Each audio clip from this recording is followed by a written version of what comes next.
Olá, alunos queridos da 311, espero que estejam todos muito bem. Como perceberam, neste período pretendo de vez em quando lançar algumas aulas neste formato para vocês, para que a gente possa continuar a seguir com uma certa normalidade dentro desse processo que estamos vivendo atualmente, tá bom? Nesse sentido, nós vamos dar seguimento à nossa discussão sobre globalização, mas eu resolvi incrementar um pouco o nosso debate e introduzir no processo de discussão da globalização outros elementos aqui que fazem parte também do momento em que a gente vive atualmente, como pandemia, né? Estamos falando obviamente da Covid-19, economia, o debate global sobre o processo econômico que vivemos hoje, e, por que não, melancolia. Confesso que no início eu tentei colocar isso aqui de uma forma um pouco mais engraçadinha, mas acho que é importante termos em mente os processos, os efeitos desta pandemia nas questões psicológicas e nossas questões do dia a dia, principalmente porque, como veremos, a tendência é que a pandemia pela qual nós passamos agora traduzam as novas gerações num processo de globalização bem diferente do que viemos enxergando nos últimos anos. Por isso, nossa aula será sobre globalização, uma viagem pelo mundo em tempos de isolamento, certo? Eu sei que vocês já leram um pouco sobre isso nas aulas passadas e em disciplinas também para além da sociologia, mas eu gostaria de fazer uma rápida introdução a esse conteúdo do ponto de vista da sociologia e tratar da globalização a partir dessa perspectiva que é um mundo conectado. Nesse sentido, queridos e queridas, em primeiro lugar, a gente precisa ter claro que, na verdade, a palavra globalização ela se resume de forma muito simples, né? Ela pode ser compreendida como um mundo que se reconhece. E aí você me pergunta, como assim um mundo que se reconhece? Vamos fazer um recapitula histórico aqui e pensarmos como era esse mundo em que nós vivemos atualmente no século XIX. Há um autor bem famoso na história chamado Eric Hobsbawm que diz que no mundo do século XIX, ou até o mundo do século XIX, o planeta, né? As pessoas que viviam no planeta não se reconheciam como membros pertencentes a um único órgão ou a um único território. É como se a pessoa que estivesse vivendo aqui na Inglaterra não conseguisse se enxergar pertencente ao mesmo mundo que uma pessoa que vive no México. E dessa forma, a distância estabelecida entre um e outro era muito grande. Com todo o processo de neocolonialismo que o mundo vivencia a partir do século XIX, com as construções tecnológicas e elaborações tecnológicas que são realizadas a partir da Revolução Industrial, mesmo aqui para pegar esse exemplo da Inglaterra, e que depois se espalha para o restante do mundo, há uma tentativa de aproximação entre um país e outro, entre um continente e outro. E o que o Hobsbawm vai dizer é que o século XIX ele é um século limite para essa separação e que já no século XX, então, nós vamos ter um mundo globalizado. Ou seja, um mundo que se reconhece como pertencente ao mesmo mundo. Em outras palavras, poderíamos dizer que é um mundo conectado. Lógico, sempre que a gente fala a palavra conectado, normalmente temos como algo que vem no esteio dessa palavra a ideia de tecnologia. Só que a ideia de globalização vai muito além de uma tecnologia nos moldes que vemos hoje, né? Se nós pensarmos que no século XIX a tecnologia era outra, né? nós tínhamos uma tecnologia não computadorizada, isso não significava que o mundo não poderia ser globalizado. A própria tecnologia marítima que foi construída, ou a tecnologia da Revolução Industrial na sua segunda fase, favoreceram uma aproximação do mundo. Então, de alguma forma, a tecnologia faz parte dessa conexão, mas nós temos também um outro elemento que talvez seja importante chamarmos a atenção agora. Por que esse mundo é conectado? Nós vamos ter um elemento aqui que chamamos de multiculturalismo. Na medida em que temos um mundo conectado entre diferentes pessoas de diferentes nacionalidades, temos também uma ampliação do processo cultural, e isso interfere absurdamente na ideia que temos de país, de nacionalidade.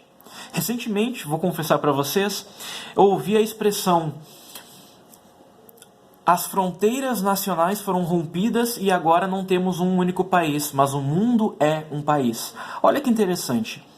A ideia de que o mundo é um país e que estava bem definida lá no século XIX, inclusive na perspectiva de certos autores alinhados com políticas revolucionárias, está muito presente atualmente. O mundo é um país. O que é isso senão um multiculturalismo?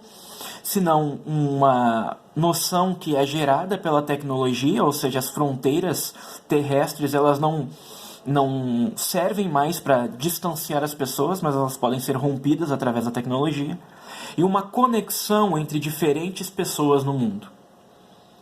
Por isso é que nós precisamos ter claro que a globalização é um efeito muito nítido de finais do século XIX e início do século XX. Isso é bom ou isso é ruim? Bom, aí depende um pouco da nossa perspectiva. Vejamos qual é a perspectiva de Bauman, que vocês leram e fizeram um trabalho sobre isso recentemente, mas que nós precisamos reter algumas informações para efeito de análise. A tese do Bauman vai ser muito clara, né? A globalização, ela faz parte de um projeto de refúgio humano. E o que nós vamos depreender dessa ideia de refúgio humano aqui? Em primeiro lugar, para um mundo globalizado, apenas é um cidadão aquele sujeito que consome. Certo? O consumo, através do mercado, é o que constitui o sujeito que é cidadão. Portanto, esse que consome, né, ele vai ser chamado pelo Bauman como os de dentro. E por que ele vai ser chamado pelo Bauman como os de dentro? Bom, porque faz parte dos que estão dentro do processo de globalização, dentro do processo globalizatório. Aqueles sujeitos que não consomem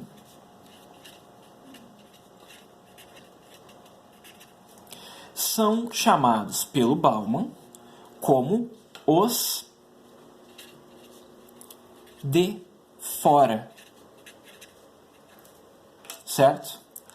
Por que eles são os de fora? Não porque eles são pobres. Isso não tem a ver com ser pobre ou ser rico apenas. Apesar de ter uma ligação bastante importante. Mas não somente isso. Nós vamos ter muitos pobres que serão os de dentro. E, obviamente, quase todos os ricos, ou uma boa parte desses ricos, vão ser os de dentro.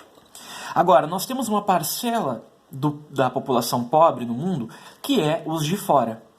Por quê? Porque não consomem, não fazem parte daquele grupo de pessoas que consomem o mercado. Compram celulares, carros, TVs, eletrodomésticos, qualquer coisa que vocês quiserem. Esse não consumo aqui gera um processo que para o Bauman vai ser importante de ser analisado, que é o cárcere. Portanto, se antes da globalização o cárcere servia para punição e para tirar o sujeito da sociedade, na verdade, atualmente, o cárcere ele serve apenas para os de fora, para aqueles que não conseguem consumir. Se pensarmos no caso brasileiro, né, quem são a maior parte, ou quem é a maior parte dos sujeitos encarcerados, ela vai ser bem definida em termos de raça. Claro, né? Aqui nós vamos ter então um adendo à análise do Bauman que não fica restrita somente ao caso de raça, mas que poderíamos ter uma análise dentro do caso brasileiro. Aí eu pergunto para vocês, o que tem isso tudo a ver com a pandemia e com a melancolia que eu vinha falando anteriormente? Quando a gente tem uma situação de refúgio humano e de sujeitos que consomem e não consomem, eu estou fazendo aqui, na verdade, uma política de segregação. Por que segregação? Porque eu estou separando um grupo de pessoas de outro grupo de pessoas. Nesse processo de segregação, eu vou ter também duas perspectivas para analisar como eu segrego e quem eu segrego. Né? Obviamente que eu vou dizer que são pela perspectiva econômica, como nós estamos vendo aqui, né? Os que estão de dentro para o Bauman são aqueles que não vão ser segregados, e os que estão de fora são aqueles que vão para a cadeia. Né? No entanto, eu poderia dizer que também temos questões que, para além das questões econômicas que vimos aqui, temos questões políticas. E vamos usar como exemplo claro o Covid-19, para termos uma noção de quem são esses sujeitos descartados no processo de globalização. Vejamos, quais foram as primeiras questões políticas que surgiram quando o Covid veio à tona mundialmente? Né? E percebam que ele veio à tona mundialmente, né? Estou falando em termos muito amplos aqui de globalização. A primeira questão que veio à tona foi a diplomacia internacional, claro. Nós vamos deixar marcado aqui. Internacional. Essa diplomacia internacional, ela vinha muito na ideia, se vocês se lembram de pouco tempo atrás, muito na ideia de que um país não poderia ficar falando mal do outro. Ah, o vírus veio da China, é o vírus chinês, é o vírus do não sei o quê, ninguém vai entrar no meu país, vou fechar as portas para todo mundo. Você tem uma reestruturação na dinâmica internacional. A gente vai ter, em termos internos, um debate público que era muito claro aqui no Brasil, por exemplo, que era o vírus, na verdade, não é tão importante assim e ele só foi jogado porque ele servia a interesses de um determinado grupo político internacional, que sabemos que hoje não é verdade. Né? Mas o próprio Covid, então, ele traz uma ideia muito ampla aqui de como ele envolve questões políticas, ao mesmo tempo que envolve questões econômicas. Quais são elas, por exemplo? Questões econômicas são: quem são agora as pessoas que podem gerar economia? Quem são as pessoas que podem gerar economia? São aquelas que devem viver. Aquelas que não podem gerar economia são aquelas que são os de fora, né? E não estamos falando apenas em nível de Brasil aqui. Estamos falando num contexto internacional em que esse tipo de questão tem sido abordada. Além disso, nós vamos ter uma outra discussão econômica aqui, que é como fica, neste caso, o mercado consumidor. Quem consumirá neste novo mundo que virá após o coronavírus? Né? Isso é interessante de pensar. O mundo está se transformando e todas as peças geopolíticas que vínhamos estudando anteriormente, elas podem em breve se transformar por conta disso. No entanto, elementos como aqueles que o Bauman vinha trazendo continuam em questão, porque eles continuam ditando as regras de quem consome e quem não consome. Neste caso, também podemos dizer de quem vive e quem não vive. Portanto, proponho para vocês uma atividade. Tá? Que atividade é essa? Escrever um texto argumentativo com o tema: o processo de globalização e a valorização da vida frente à valorização da economia. Vocês vão me dizer neste texto como se dá esse processo de globalização na atualidade, como a vida é colocada frente à economia e quais são os elementos mais importantes para o mundo internacional, né, para o mundo globalizado hoje em dia. Esse texto deverá ser escrito em formato Word e deverá ser postado na nossa plataforma Perseus. Certo, queridos?